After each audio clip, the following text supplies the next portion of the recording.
Hi, this is Wes Moon of Wisely, one of the co-founders and organizer of our Fundraising Technology Expo. This session is Matt Hussey of Frontier.io talking to you about your year-end fundraising, highlighting Giving Tuesday and actions you can take today and over the next 6 weeks that will allow you to ring in the new year with fundraising success. Now over to Matt. Wow, what an entrance. Yeah, appreciate it, Wes. Yeah, just want to say thanks so much for everyone joining.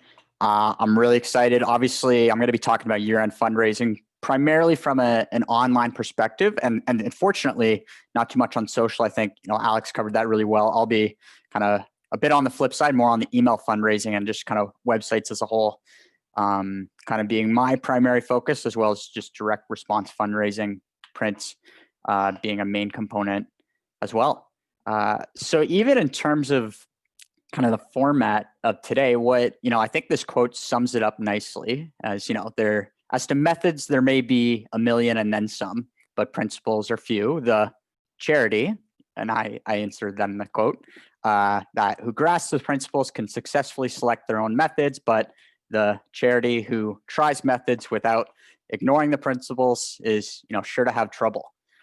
So really my hope for today, knowing we're halfway through November, Giving Tuesday's around the corner, the 31st of December is coming right up behind. Talk about these principles, talk about fundraising strategies that Frontier has done and believes in and has shown to be effective, largely within kind of like the email fundraising and kind of online giving perspective, as well as also provide some like key methods, key takeaways. These are some simple things you can do. You could add it into your fundraising plans that are well underway, just as little kind of tips and tricks and takeaways to hopefully provide some action items as well to make your year-end fundraising as great as possible. So with that, a bit of an agenda, I'm going to talk just a wee bit about Frontier and myself, largely in terms of the context of what our philosophies are, how we work with our clients, and some of our kind of worldviews in terms of the fundraising landscape. Secondly, I'll just be talking about year-end fundraising as a whole, talking a bit about Giving Tuesday. How important is it? Is it not important? Getting some insights there. And then lastly, talking about just best practices in fundraising, as well as just some quick tips, things you can, jot down and just kind of add already into your fundraising plans that might already be well underway. So about me, kind of Wes said it nicely. I'm kind of the client success lead at Frontier. And I lead a team of strategists who work kind of closely alongside our clients. Really kind of my day-to-day is budgets and fundraising plans. What do you want to accomplish? What resources do you have available? What would we recommend, whether internally or through us, to make those happen? So really my day-to-day is focusing on the bigger picture, kind of with our clients, making sure that if you have a goal, we can make sure you hit that, or at least provide a path and answer in terms of how going about that would look. We're a team of 24, and just to provide a bit of a spotlight onto our founder, Ben, who's the kind of founder and lead strategist at Frontier, started Frontier about 10 years ago when he started working with Union Gospel Mission in Vancouver. And we still work with Union Gospel Mission. So kind of our philosophy in terms of clients and fundraising as a whole is really on the annual giving side of things, and the fact that, how do we grow annual giving year after year?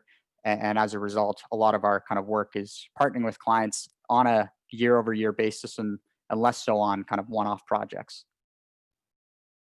And diving a bit more into the philosophy, really, we are strong believers that fundraising is a system. Ben, who started Frontier, isn't a designer or a kind of a marketer first. He actually used to be, and is now, a retired accountant, which I always kind of tease him for. But I think that comes with kind of culturally at Frontier.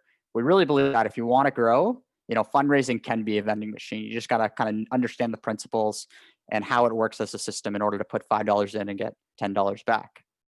Which I obviously comes off as a bit of an optimistic perspective, but we do really believe that growth can be intentional, can be planned for, can be predictable. And with that, this is kind of an interesting chart. Charities in Canada, charitable giving is a huge business here in Canada. It makes me thankful to live in such a great country that values generosity and kind of shows that and kind of walks the talk as well. But if you look at charities who have an operating budget under $30,000 a year, there's nearly 25,000 of them.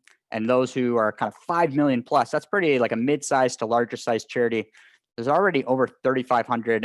And in between there's plenty of charities to go around. And I think what that goes to show is, Canadians are very generous. They give to multiple organizations, and the opportunities for your organization to grow is very kind of that opportunity is there. Canadians are already very generous, and it's a huge market.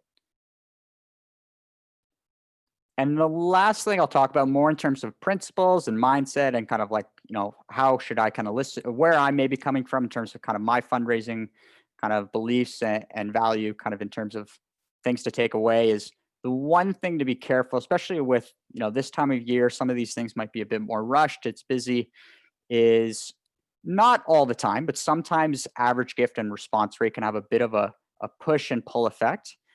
So if I asked everyone here, hey, can everybody give me, $1? I know of this amazing cause. I just need $1 and we can make it happen. Obviously this is kind of not the ideal audience, but some people might respond to go, sure, I'll give you $1. Versus if I ask for $100, $1,000, or even more, the amount of people who give to that will go way down. But if one person gives, the amount of revenue I'll raise in the average gift will go way up.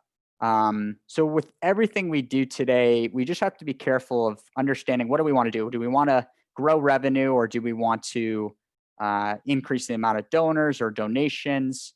Just try to be mindful of the fact that if we increase response rate, that can decrease average gift and vice versa.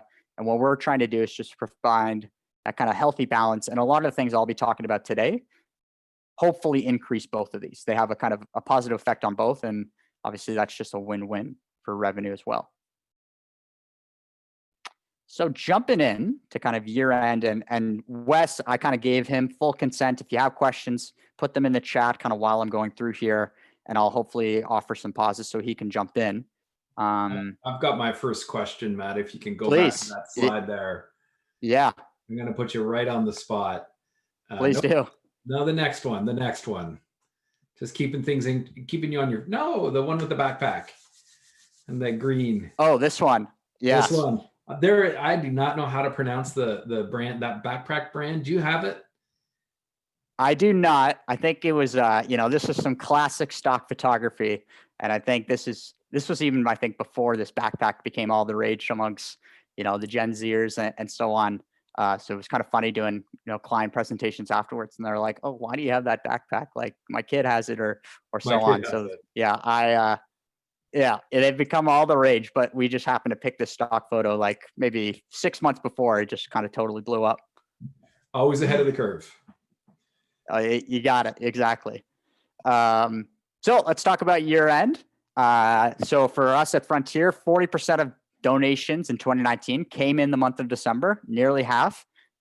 And, 28% of nonprofits say they raise 26 to 50% of their annual funds from their year end ask.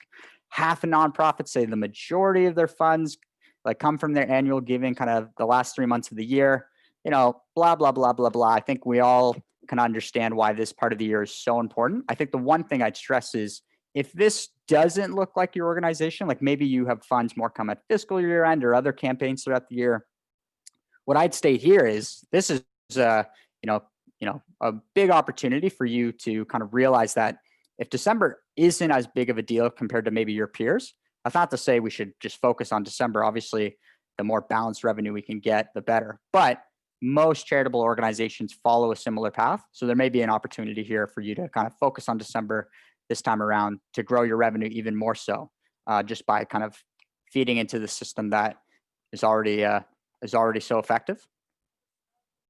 And Giving Tuesday, how important is Giving Tuesday? This is from Next After, and they kind of show here, the 31st of December versus Giving Tuesday almost does 1,000% more revenue.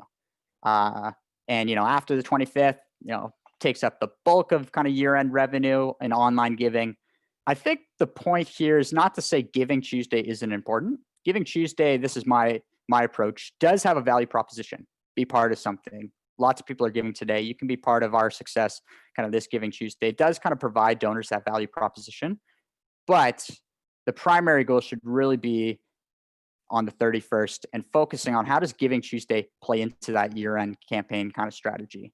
So when you kind of do Giving Tuesday, remember that it's highly competitive. It's not the most important day in your kind of annual calendar year. And hopefully it just acts as a kind of amplifier for the year-end campaign as a whole, and keeping kind of the eye on the prize is what I like to say on the 31st. And remember, keep Giving Tuesday in mind in terms of how important timing is. This is my inbox from last Giving Tuesday. Obviously, as a fundraiser who works with different clients, I'll naturally sign up for more emails, kind of subscriptions. But even still, the average donor might be giving to 3 to 5 different organizations. And they're probably hearing from almost, if not all of them on that day. It's a highly competitive day, and timing is key at year end. So many people are sending emails on the 31st, on Giving Tuesday, kind of the last few days of the year. Knowing that now, I think, is really important to make sure that you kind of have a campaign kind of strategy. You have different kind of email, social media posts, different, like an integrated strategy that takes timing into an account. Knowing that not even just for charitable giving, this is the time people are getting their emails from kind of other organizations to get their shopping in, from Amazon and so on. So Matt, that looked like a build up to, was that a Giving Tuesday or was that a year end day? So this is just Giving Tuesday. So this would have been on the, I think it was like December 3rd last year. I got last year, I think it's worth talking about it for a minute. Last year, I remember getting so many emails on Giving Tuesday, and I only made one gift, and it was the one that emailed me before Giving Tuesday, about Giving Tuesday. Is that a strategy that people are employing, or is it mostly like it's Giving Tuesday and here's our offer that people go out with? Yeah, that's a great question. What we recommend for all our clients who are kind of going hard on Giving Tuesday, one client of ours has a match that day, and it's a pretty big match for their kind of overall kind of annual funds. What we recommend is get ahead of the curve. What we recommend in a lot of campaigns is think of your newsletters, your stewardship emails, not to say that needs to be an ask, but it can serve nicely as a primer. So if you send an email the Friday before Giving Tuesday, just saying, hey, remember, we're going to be fundraising around Giving Tuesday. We hope you partake. That becomes kind of, that campaign will become top of mind for donors following, and then when Giving Tuesday comes, you're already ahead of the pack. So I do think if you're going to have Giving Tuesday as part of your strategy, knowing the actual day is going to be very busy, even just a soft email, if it's not a fundraising email, it's more of a stewardship primer email a few days before, the Friday before, can just have leaps and bounds in terms of its effect on when you actually raise the funds the day of. And I think, Wes, I'm glad you brought up that question, because I think that feeds in nicely in terms of just like philosophically, what I would encourage everyone here is think about now till the 31st of December as, the great build up to New Year's Eve is maybe what I'll call it. This is an initial email we would have been sending to clients or to donors on behalf of a client right about now. Dear Matt, our holiday gift guide is here. This is a reason to give. Will you give? Choose your gifts. Here's a story about how if you give, you're going to help somebody like this. This is kind of the narrative of this email. It goes into depth. It provides a rationale to give. It has a story of an individual, so on and so on. This is going to be a bit more depth early on in the calendar year than like the email we would send on, the 31st, because what we're trying to do is become top of mind for donors now, even if they won't make their gift until the last day of the year, or maybe they'll make one and then another. One big thing I think so many organizations wait on, or kind of trap into, is putting emphasis on the 31st, as they should, but thinking that correlates directly with, oh, well, that's when I should make my big ask, when you should start be making it now. And at the very least, making sure you're top of mind for your donors, so that when the 31st comes around, it's just about reminding them and ensuring that they get their gift in on time. So this would be kind of another email to follow up. This one's a bit more stewardship facing. If you're going to be doing multiple email communications, making sure stewardship's a part of that as well. Something I always say is ask more and thank more. So don't just send one fundraising email, no thank yous, no additional reminder emails. Send both of those kind of in a generous amount. What I would recommend is maybe one or once every week or once every second week up till year end, depending on the capacity of your organization. We're getting closer to year end. Can we believe we're halfway through December? Yada, yada, yada. Give a gift in, see how much you can get in your tax receipt when you make your gift. And then lastly, on the 31st, all we can do by this point, and all donors are going to be responding to, is, get your gift in and reminding them. So the big thing I think with year end is tax receipts do have a purpose in terms of urgency and reminding donors to get their gift in by the 31st. It is a big reason people give, but it won't be a big reason people give to your organization. They'll give because the impact you have, the value of their gift in terms of changing people's lives. But what I'm trying to emphasize here is you want to tell the story early on so people see the rationale to give to your organization. And then by the end, building up to the 31st, really what we're trying to do by that point is just remind donors and make sure they see the urgency to get their gift in before midnight on the 31st. So, bit of an overview. Year end is important. No, not much to say there. The other thing I'd add about Giving Tuesday, it's just one day of the year. So don't forget about the other 30 plus. And ideally, Giving Tuesday isn't a separate campaign, but feeds into the larger year-end campaign strategy. We should be asking donors now. So if you haven't really done any communication, I'd recommend now's the time to start, so we can become top of mind amongst donors and then keep the momentum all the way until the last day of the year. Tax receipts, an important consideration. It's not the reason people give, but it does offer a sense of urgency as why somebody should make their gift on the 31st rather than sometime next year. And timing is everything. Remember, it's a busy time of the year. People are busy throughout the holidays. If Christmas is in the middle of the week versus a weekend, that should affect your kind of email fundraising strategy. And just keeping in mind, people are going to be sending lots of email, getting lots of communication, both from nonprofits and for-profits.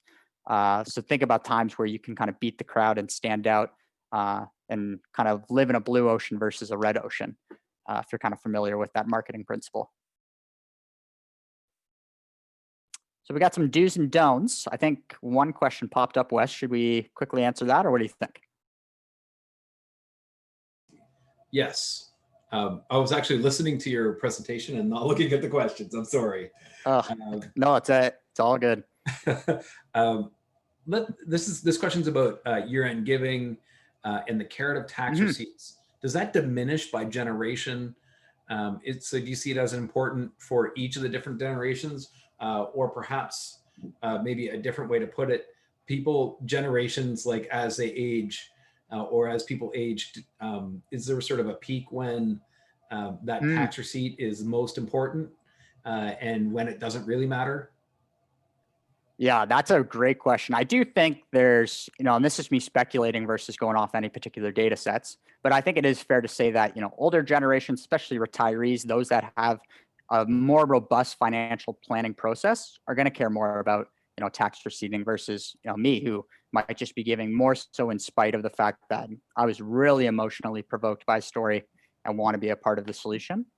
What I would say, however, is one thing to keep in mind is think of who your donor base is. For a lot of our clients, and I'd say the majority of charities across Canada, it naturally would be that those who give substantial amounts, even those amongst their grassroots base, and are going to be likely, and those who are kind of loyal donors, those who give regularly, you can count on them. They have a high retention rate, are likely going to be an older kind of donor. One thing we say is just because naturally my giving, like disposable income, will focus more on, I want to save up and get a house. I want to be prepared when I have kids. And then once I have kids, I want to make sure I have enough for college, et cetera.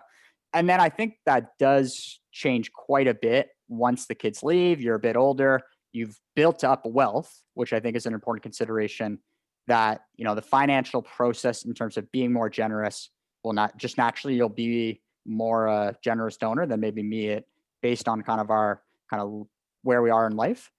So I think just naturally, if you kind of can speculate that a lot of your donors are part of that older generation, tax receipts will be important.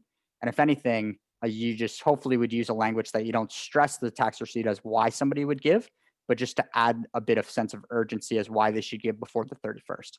Right. If you want a 2020 tax receipt, which just given 2020, it might be the worst tax receipt ever. But let's say that you wanted a 2020 tax receipt. You have to make that gift before the 31st. which makes the appeal time sensitive. Yep. And we have seen at Frontier, I think this has been something, worth controversy and I think debate, and rightfully so. It's like, well, that's not the reason people give. We shouldn't focus on that. I do think it serves as a helpful reminder building up to the end of the year. And we've built tools like tax calculator or like tax check how much your gift will be receipted from the CRA off your income taxes. And we have seen that to be an effective fundraising tool. It's surely not the reason you're going to acquire new donors or people who are unsure about whether they'll give a gift to your organization, decide to opt in to give because they can get that from any charitable organization. But those amongst your kind of regular cultivation and kind of donor base, it's a good reminder for them just to make sure they get their gift in before the 31st. Great. So I'm going to focus on, just in terms of do's and don'ts, I'm going to talk a bit more about the principles, but this last area is kind of just based on the assumption of, if you're doing email fundraising and you have a website, here's some great things you can just add in quickly. So this is where most of my actionables and kind of takeaways for you guys will come from. Just given the fact that we're halfway through November, it's not time to maybe rewrite a whole fundraising plan, but what can I do that's maybe quick and easy that could have an impact? So I'll be talking about messaging and storytelling and, largely in the context of copywriting, segmentation, and then lastly, kind of photography and visuals. So, tell the story, tell it well. This is a common kind of fundraising principle. This is a simple framework. I wouldn't get too caught up on, what I have listed here necessarily, but rather the idea of when we tell a story, we want to use a tangible person. We want to find like an actual story of someone who has been helped you because of your nonprofit rather than just what your nonprofit does, how like the problems facing them can be overcome through a financial gift. And even more so, if you can, how much is needed in order to make that impact. Through kind of metric statements. So this is a good A/B test. This is the Rokia experiment. Rokia, she's a girl from Malawi. It's always a bit of a challenging one to pronounce that one.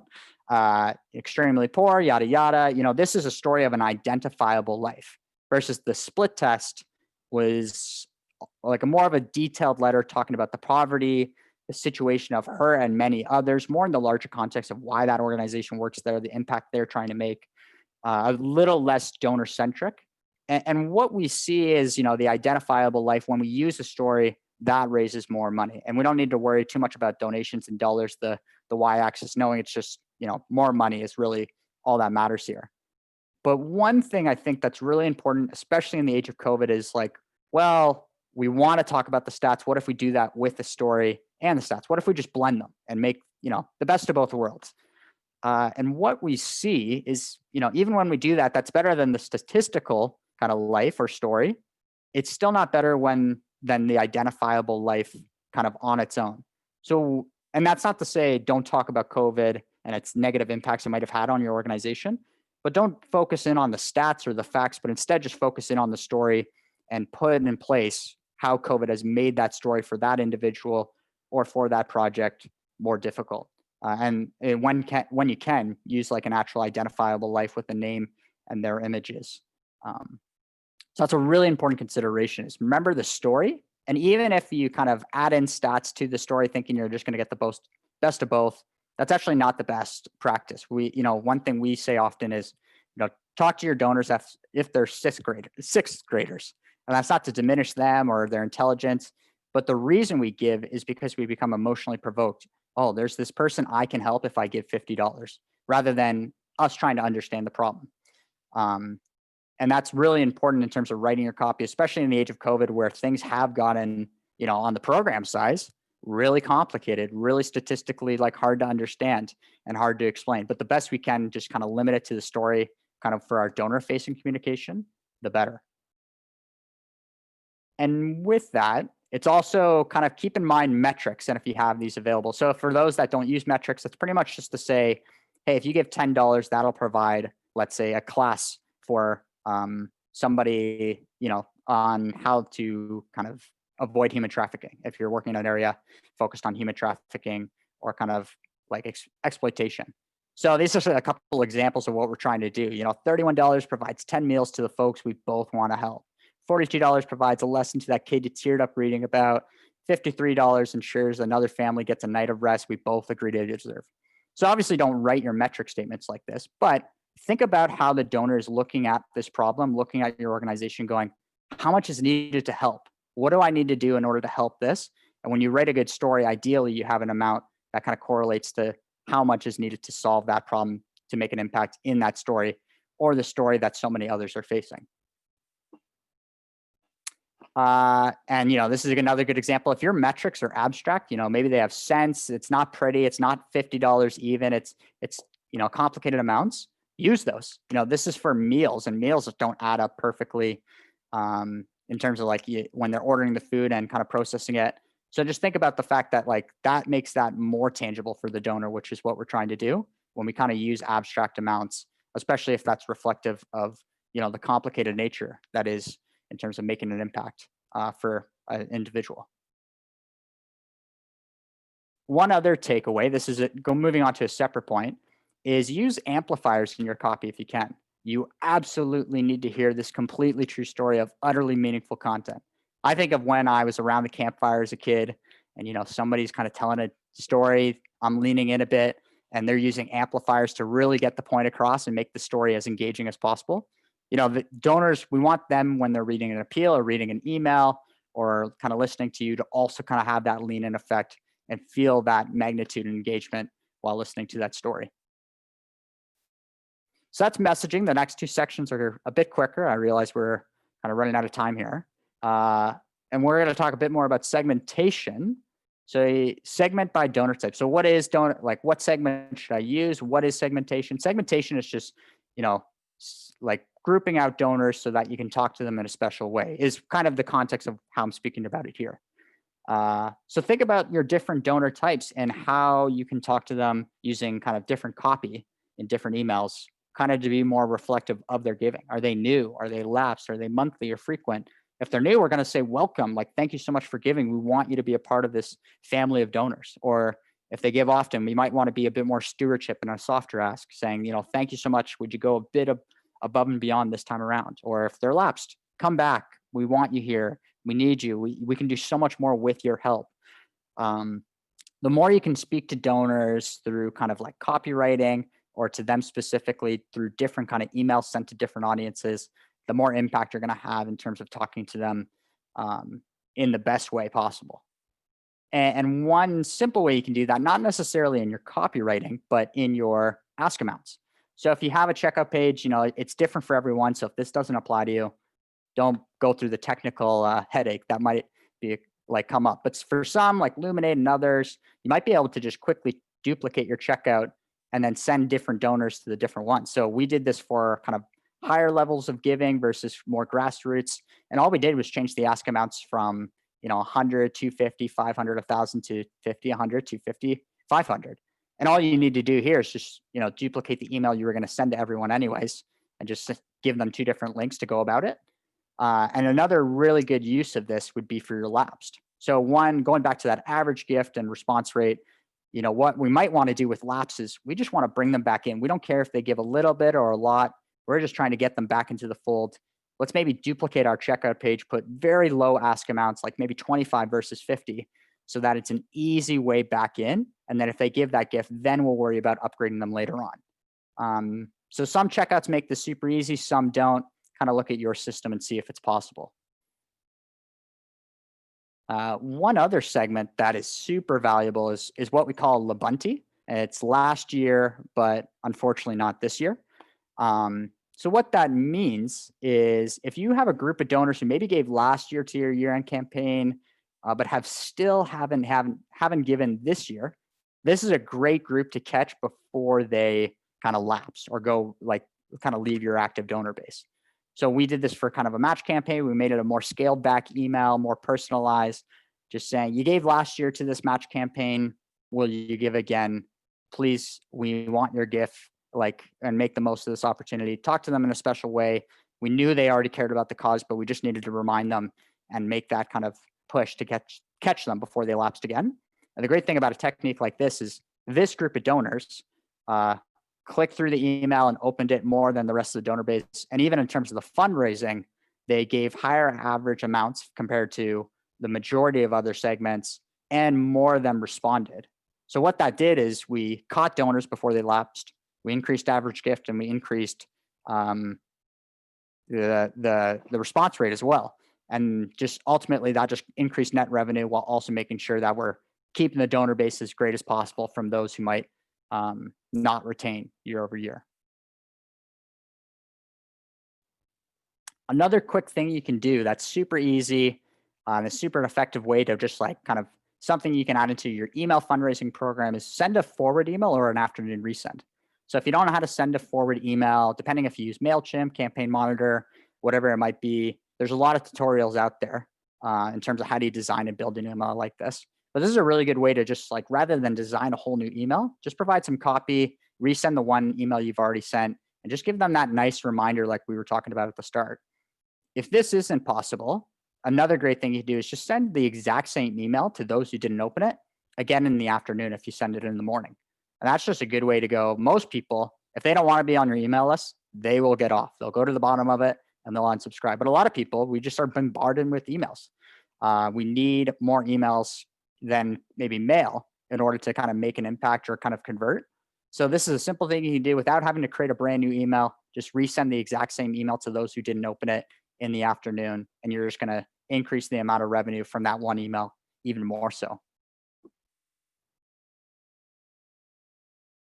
And lastly, just kind of diving into photography and visuals. Most of this might not apply necessarily this year end. They're not as easy to maybe implement or add into your email fundraising program or kind of website before the end of the year, but I do think they're valuable just to quickly go over. One thing that's, well, I'll just back it up quickly. If you kind of look at this email, this kind of format, we have kind of the main logos up at the top, we have a header image, and then we have some copy, a big button, so on and so on. If you kind of keep that structure of an email in mind, this is something we kind of tracked with our clients. Just, where are people clicking through to make a donation when they decide to give a gift? And one thing we noticed is this big green bar all along the top here is actually the header image that's linked to the donate page. And this is the number one place people click when they go to make a donation. So if you use header images in your emails, either try to use Canva, or if you have access to some design folks, try to make it more designed to be kind of like a CTA, a call to action, a stronger call to action by designing it in that sense. If you can't do that, at the very least, hyperlink it. And you never know, for a lot of your donors, they're all ready to make a donation when you send them an email through some of the other efforts you have done. And it's just about reminding them and providing them that opportunity.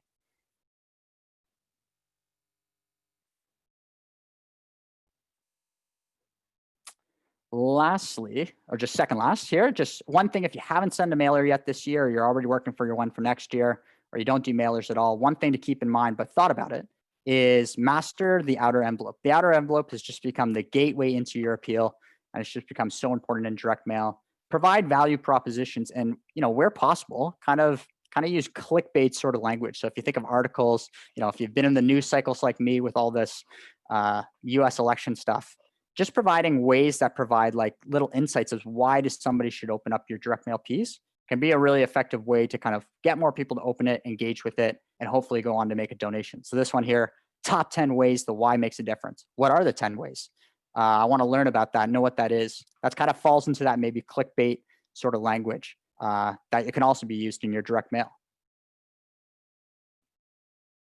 And then lastly, if you're doing a newsletter for January, or you still have one you're hoping to get out in December, and you're thinking to yourself, wow, I've done a lot this year. COVID has totally changed my programs. How do I share that with donors without it being a bombardment of text?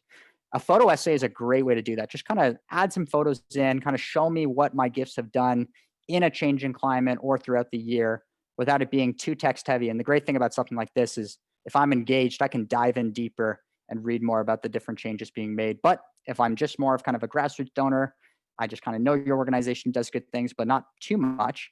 This might just be a good way for me to skim over, not be overwhelmed by content, just to see how my gifts have made a difference in a changing climate.